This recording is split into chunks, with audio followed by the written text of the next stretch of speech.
Hi Weirdos! It's Ashley from Keep It Weird. What you are about to hear is a clip from our Patreon exclusive episode, A Very Suspicious Log.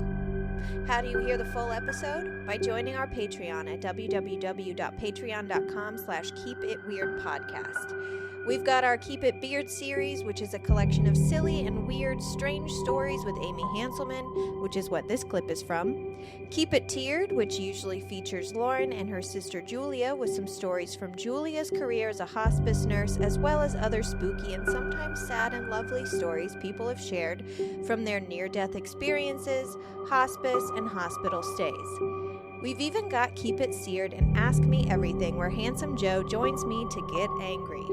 And you would like him when he's angry. This year, we're even starting book reports, which is where we read an occult or nonfiction creepy book so you don't have to. It's a blast, and we'd love it if you joined us there and donated to our show. All of the money donated to our show helps us produce our seasons and ensures that we keep coming back with more episodes. We hope to see you there, and if not, we'll see you soon here on the main feed. This was on New Year's Eve 2013, about to be 2014. A 23-year-old man named Christian Gomez, living with his mother and two siblings in Oldsmar, Florida, got into a tiff with his mom, Maria, when she asked him to move some boxes to the attic. Apparently, she'd been asking him for days to please move these boxes to the attic, and he, I guess, got sick of it because he grabbed an axe, cornered her in the garage, and hit her repeatedly until he severed her head. Yeah. And I'm sorry. It's just this story sucks.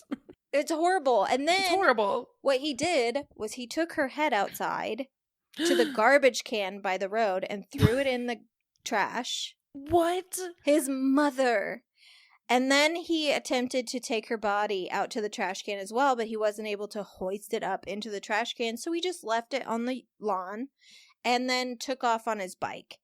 And when his older brother got home, he saw his mom's body. Now, these were all like grown men living with their mom. It was like a 22-year-old, a 25-year-old, or 27-year-old. Like, they were older siblings that were still living at home with their mom. I have no idea what their relationship was like between the three of them, but obviously this kid was troubled.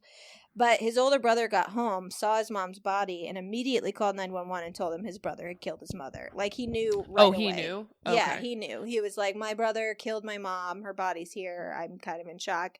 And then another call came in about a suspicious character on a bike, and Christian was caught and immediately confessed to it. Like, there was no, like, what? Who? He was like, yeah, I did, I'm sorry.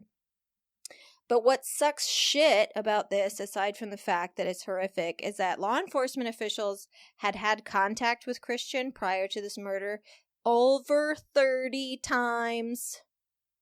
Why wasn't he arrested? Along with a handful of arrests.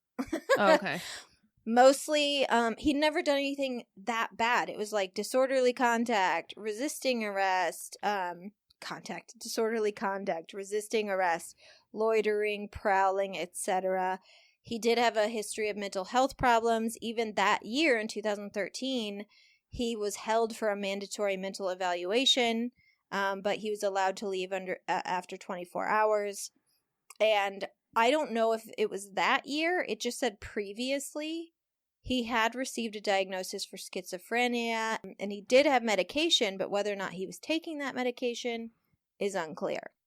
Probably But the not. fact that, like, I just wish that, here's the thing, like, he never got arrested for, like, something violent before, but when you have contact with the police over 30 times, I just wish that there was something, and I guess maybe it's just the legal system, but I just wish there was something that we could do to protect people from that person, because it's only going to escalate. Yeah, I mean, but...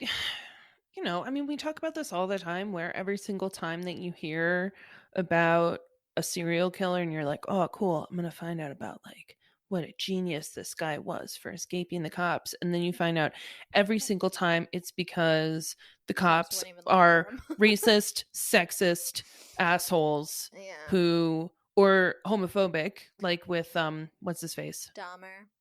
Yeah, with Dahmer, that some kid was like, this guy's crazy. And he's like, no. it's just a gay thing, officer. You don't understand. And then sent that kid to his death. And that is not the only serial killer that has happened to. Mm-mm. Where somebody was like, there's somebody trying to kill me. And the cops are like, you're right. You're black. You're gay. Yeah, I you're mean, a woman. People reported Ted Bundy before the cops were ever onto him, and they checked him out, and they were like, "It's not this guy. And Couldn't didn't he be this white man."